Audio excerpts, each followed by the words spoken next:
राधे राधे, जय श्री कृष्णा। कहानी संग्रह में हमारे सभी श्रोताओं का हार्दिक अभिनंदन है। भक्तों, आज हम वैशाख माह के 8वें दिन की कथा के रूप में 8वें दिन के महात्म्य को श्रवण करेंगे। इससे पहले 7 दिन के वैशाख माह के महात्म्य की कथा के वीडियो मैंने अपने चैनल पर डाल रखे हैं। यदि किसी कारण हमारे किसी श्रोता बंधु ने इसका श्रवण नहीं कर पाया हो तो प्लेलिस्ट में जाकर संपूर्ण कथा को श्रवण कर पुण्य फल के भागीदार बन सकते हैं। आइए 8वें अध्याय की कथा श्रवण करें। इससे पहले हम श्री हरि विष्णु का एक और प्रिय मंत्र श्रवण करें। भक्तों, में प्रत्येक दिन की कथा में एक शक्तिशाली श्री हरि विष्णु का मंत्र को आप लोगों को बता रही हूँ। उनमें से जो भी आपकी कामना को देखते हुए आपको अच्छा लगे, उस मंत्र का जाप कर भगवान विष्णु या भगवान श्री कृष्ण को प्रसन्न कर उनका आशीर्वाद प्राप्त कर अपनी मनोकामना की पूर्ति कर सकते हैं। यह मंत्र इस प्रकार है। मंगलम भगवान विष्णु, मंगलम गरुड़ध्वज, मंगलम पुंडरीकाक्षय, मंगलाय तनोहरि। यह मंत्र भगवान विष्णु का दिव्य मंत्र है, जिसका प्रयोग हम किसी भी शुभ अनुष्ठानों में गणेश वंदना के बाद अवश्य ही करते हैं। इस मंत्र का जाप करने से भगवान विष्णु का आशीर्वाद प्राप्त होता है व कार्य बिना संकट आए पूर्ण हो जाते हैं। भगवान श्री हरि से हम कामना करते हैं कि आपकी कृपा से सदा हमारे घर मंगल कार्य निर्विघ्न होते रहें। इस मंत्र का अर्थ है, हे भगवान विष्णु, आप मंगल करें, कल्याण करें। गरुड़ की सवारी करने वाले श्री हरि आप मंगल करें। कमल के समान नेत्रों वाले श्री हरि आप मंगल करें। भगवान हरि हमारा मंगल करें। मंगल अर्थात जो शुभ है, कल्याण प्रद है। आइए 8वां अध्याय श्रवण करें।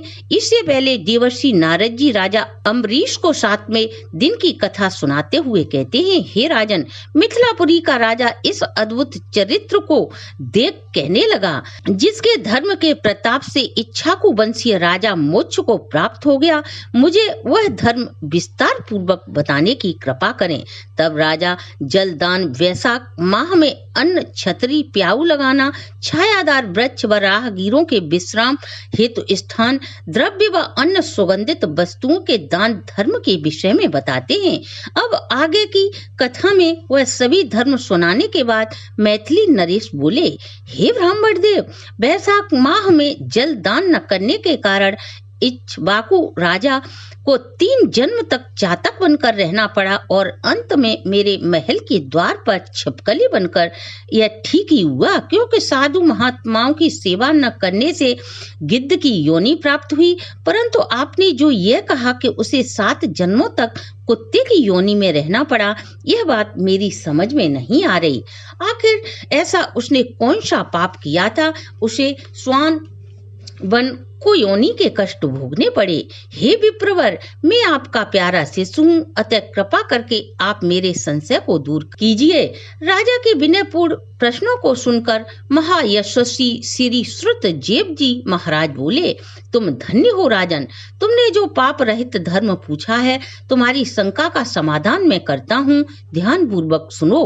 यही कथा भगवान शिव ने माता पार्वती से कही थी। सभी लोकों की रचना करने के बाद पारलौकिक और ऐहिक 2 प्रकार की स्थिति बनाई गई, जल सेवा, अन्न सेवा और औषधि सेवा। हे महाभागे, ये तीनों ऐहिक इस लोक की स्थिति के हेतु हैं। साधु सेवा, विष्णु सेवा और धर्म सेवा, ये तीनों परलोक की स्थिति के हेतु हैं। ऐहिक वस्तुओं को करना तत्काल धन की प्राप्ति देता है। अप्रिय बातें कहना भी दुख का ही हेतु होता है। यहाँ मैं तुमसे एक पुराना इतिहास कहता हूँ, ध्यान पूर्वक सुनो। यह बड़ा ही पाप नाशक और अद्भुत है। यज्ञ दीक्षा में उपदत्त दक्ष प्रजापति ने एक समय महादेव जी को बुलाने कैलाश पर्वत पर गए। उन्हें देखकर उन्हीं की भलाई से महादेव जी ने उठकर उनका आदर नहीं किया। भगवान ने सोचा, मैं समस्त देवताओं का गुरु हूँ। स्वामी सेवक के आने पर पति पत्नी के लिए, गुरु शिष्य के लिए बैठे होने पर खड़े नहीं होते। जो स्वामी स्वयं व्रत्यादि के लिए उठते हैं, उनकी आयु, यश, धन तत्काल ही नष्ट हो जाता है।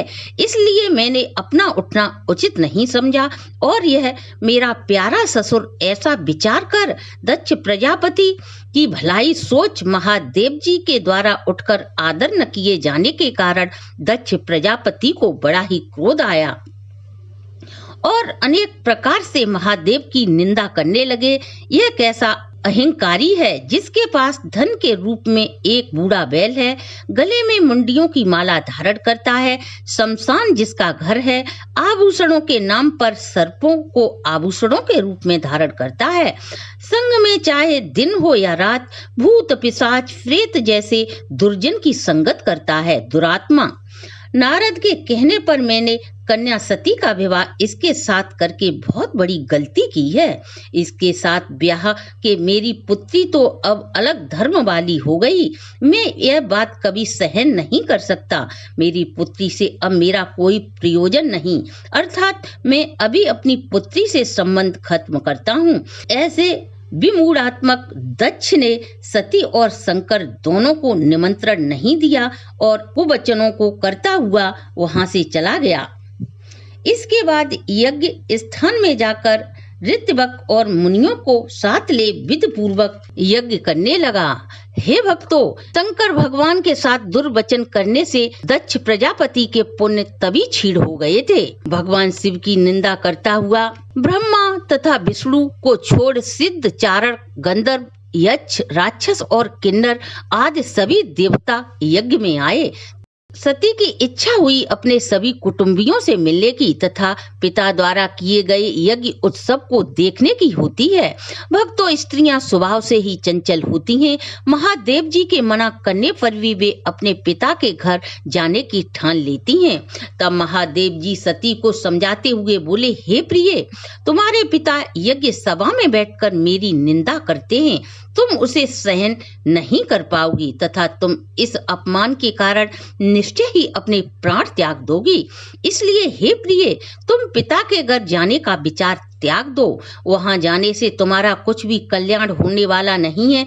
इस प्रकार महादेव सती को बहुत समझाया। पिता के न बुलाने पर उनके यहाँ नहीं जाया करते। तुम मेरे बिना अकेली घर से निकलकर नहीं जा सकती। लेकिन सती ने भगवान शिव की एक न सुनी और वह अपने पिता के घर चल दी। नंदी ने चुपचाप सती को अपनी पीठ पर बिठा लिया। महादेव के करोड़ों भूतादि गण सती के पीछे पीछे चल देते हैं। सती महल में पहुंच जाती हैं। वहां माँ के सिवाय किसी ने भी सती से बात नहीं की। उदास मन महादेव की बात याद करके वे यज्ञ मंडप में जा पहुंची। वहां भी दक्ष प्रजापति व सभा में उपस्थित लोगों ने उनकी तरफ बात की तो छोड़िए, किसी ने देखा तक नहीं। सती यज्ञ स्थल में खड़ी होकर भगवान रुद्र की आहुति तक पिता की चेष्टाओं को एकटक निहारती रही। जब दक्ष प्रजापति ने भगवान रुद्र को छोड़कर आहुति दी, ऐसा पति परमेश्वर का अपने पिता द्वारा अपमान देख सती ने नेत्रों को बंद कर लिया। उनके नेत्रों से आंसू बहने लगे। वह व्याकुल हो अकुलाकर बोली, बड़ों का अपमान करने से कभी कल्याण नहीं होता। तुमने रुद्र की आहुति न देकर अच्छा नहीं किया। ये जितने ऋषि मुनि महात्मा उपस्थित हैं, उन्होंने भी तुम्हारी दुष्ट बुद्धि को यह बताने की चेष्टा नहीं की। लगता है विधाता इन सब से विमुख हो गया है। सती के मुंह से ऐसी बातें सुनकर सभी देवता जोर जोर से हंसने लगे। शुक्राचार्य दाढ़ी और मूछें फड़फड़ाने लगे। बहुत से देवता भुजा, पांव और कच्छाओं को फड़फड़ाने लगे तथा दक्ष भगवान शिव की निंदा करने लगा। उसकी बातें और अपने पति की निंदा का प्रायश्चित करने के लिए सती क्रोध से लाल हो गईं और सबके देखते देखते हुए यज्ञ होम की अग्नि में गिर गईं। सती के यज्ञ में गिरते ही यज्ञ मंडप में हाहाकार मच गया। महादेव जी के गढ़ बिना क्षण गमाए कैलाश पर्वत पर महादेव जी के पास पहुंचकर सभी वृतांत को सुनाते हैं। भगवान भगवान शिव सभी वृतांत सुनते ही काला तक के समान क्रोध से अपनी एक जटा उखाड़कर भूमि पर पटकते हैं, जिससे महाबलवान महाकाय वीरभद्र उत्पन्न होते हैं। वीरभद्र की सहर्ष भुजाएं थीं तथा रूप यमराज के समान था। वह हाथ जोड़कर महादेव के सामने कहने लगा, हे प्रभु, क्या आज्ञा है? यह सुन रुद्र भगवान क्रोध से अपने सम्मुख खड़े वीरभद्र से बोले, तुम बड़े बड़े बलवान भूत गणों को साथ ले जाकर मेरे निंदक दक्ष का नाश कर दो, जिसके कारण मेरी प्रिया सती को प्राण त्यागने पड़े। महादेव जी की आज्ञा पाते ही वे पलक झपकते ही यज्ञ सभा में जा पहुंचे। वहां उपस्थित देवता, मनुष्य, किन्नर, सुबटो जो भी मिला सभी को मार गिराया। पूषा के दांत उखाड़ लिए तथा दुरात्मा भृंगु की दाढ़ी मूंछ उखाड़ ली। वहां उपस्थित जिसने जो अंग फड़फड़ाया था, वीरभद्र ने उसे तहस नहस कर दिया। दक्ष के सिर की रक्षा प्रभु के मंत्र बल से होने के कारण बड़े परिश्रम के बाद भी सिर न कटा। तब रुद्र ने स्वयं वहां जाकर उस दुरात्मा का सिर काटकर धड़ से अलग करके फेंक दिया तथा यज्ञ भूमि में जो उपस्थित थे सभी का संहार कर अपने गणों सहित कैलाश पर्वत पर चले आए। मरने से जो बच गए थे वे ब्रह्मा जी की शरण में गए। ब्रह्मा जी उन्हें साथ लेकर कैलाश पर्वत पर पहुंचे। महादेव जी का क्रोध शांत कर उन्हें समझा बुझाकर उन्हें यज्ञशाला ले गए। जो यज्ञ में मारे गए थे उन सभी को पुनः जीवन दान दिलवाया। भगवान शिव ने दक्ष के कटे सिर के स्थान पर बकरे का सिर लगा दिया, इसलिए उनकी प्रसन्नता के लिए सभी बम बम बम करते हैं।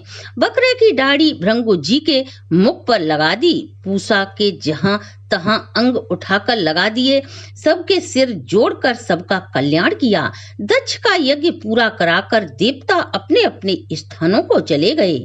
भगवान शिव नैष्टिक व्रत धारण कर अर्थात ब्रह्मचर्य का व्रत धारण कर गंगा नदी के तट पर पुन्नाग वृक्ष के नीचे बैठकर तपस्या में लीन हो गए। इसके बाद दक्ष पुत्री सती ने हिमाचल के घर उनकी पत्नी मेनका के गर्भ से जन्म लिया और वही हिमाचल की पुत्री के रूप में उनका पालन पोषण होने लगा।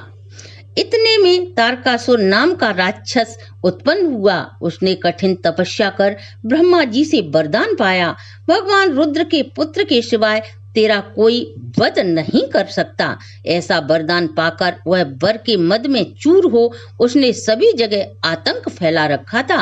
वह जानता था शिव तपस्या में लीन है, स्त्री उसकी है नहीं, फिर पुत्र कहाँ से आएगा। वह बेखौफ हो गया। देव हो या मनुष्य, ऋषि मुनि सभी को सताने लगा। परेशान देवता ब्रह्मा जी की शरण में जाते हैं। ब्रह्मा जी देवताओं को आश्वासन देते हैं। सती ने पुनः हिमाचल की पुत्री पार्वती के रूप में जन्म ले लिया है। वही रुद्र भगवान हिमाचल के शिखर पर घोर तप कर रहे हैं। किसी भी तरह पार्वती का विवाह भगवान शिव से कराया जाए। ब्रह्मा जी के ऐसे वचनों को सुनकर सभी देवता इंद्र को साथ लेकर अमरावती पुरी में गए और देवगुरु बृहस्पति की सलाह ले अपने कार्य सिद्धि के लिए देवराज इंद्र ने कामदेव को बुलाया। उन दोनों को बुलाकर नारद जी को पर्वतराज हिमाचल के यहाँ भेजा और कहलवाया, आपकी जो यह पुत्री पार्वती है वह पूर्व जन्म में दक्ष प्रजापति की पुत्री सती थी, अतः पूर्व शिवजी की पत्नी होने के नाते इसका विवाह भगवान शिव से करने की तैयारी करें। नारद जी से जो कहा गया था उन्होंने वैसा ही किया। इसके बाद कामदेव से कहा कि सभी देवता और महादेव के हित के लिए वसंत ऋतु को साथ लेकर रुद्र भगवान के तपोवन में चारों ओर मनोहर वसंत ऋतु का विस्तार करें। इधर पार्वती महादेव को प्राप्त करने के लिए कठोर तप कर रही हैं। कामदेव ने धनुष पर बाण चढ़ाकर महादेव को मोहित करने का प्रयास किया। उनकी तंद्रा भंग हो और विवाह पार्वती के साथ हो, सभी के मनोरथ पूर्ण हो। कामदेव ने बसंत और अपनी पत्नी रति को साथ ले शीघ्र अपनी शक्ति से असमय बसंत ऋतु तैयार कर दी, जिससे चारों ओर वन में शीतल मंद सुगंधित हवा चलने लगी। देव योग से भगवान शिव पार्वती के तप से प्रसन्न होते हैं, तभी मौका पाते ही कामदेव काम बाण को भगवान शिव पर छोड़ता है। ऐसा होते ही भगवान शिव का मन विचलित होता है। वे क्रोध से इधर उधर देखने लगते हैं। जैसे ही उनकी दृष्टि कामदेव पर पड़ती है, क्रोध की अग्नि में तीसरी आंख खुलते ही कामदेव भस्म हो जाता है। कामदेव के भस्म होते ही सभी भयभीत हो गए, परंतु देवता अपने कार्य सिद्धि को सफल तथा वसंत और रति भय से वहां से भाग जाते हैं। पार्वती ने अपने भय के कारण नेत्र बंद कर लिए। क्रोधित महादेव अति क्रोधित थे, वो वहां से अंतर्ध्यान हो जाते हैं। यह देख देवता सोचने लगे, फल की सिद्धि न होकर लगता है सब कुछ उल्टा हो गया। जो भी सज्जन पुरुषों के साथ धृष्टता करता है, उसका तो कहना ही क्या। इसी प्रकार साधुओं की सेवा न करने से इक्ष्वाकु के पुत्र ने अनेकों दुख भोगे तथा अनेकों बुरी योनियों में जन्म लिया। जो व्यक्ति रात दिन इस पुण्य चरित्र को सुनते या सुनाते हैं, वे जन्म मृत्यु बुढ़ापा सभी से दूर हो जाते हैं, अर्थात मोक्ष को पाते हैं। इसके साथ ही आज की कथा को हम यहीं विश्राम देते हैं। इससे आगे की कथा आप 9वें अध्याय में श्रवण कर सकेंगे। आप आपके परिवार पर सदा श्री हरि विष्णु सहित माता लक्ष्मी की कृपा दृष्टि बनी रहे, इसी शुभकामना के साथ अगर प्रस्तुति अच्छी लगी हो तो आप हमारे चैनल को लाइक, सब्सक्राइब और शेयर करें।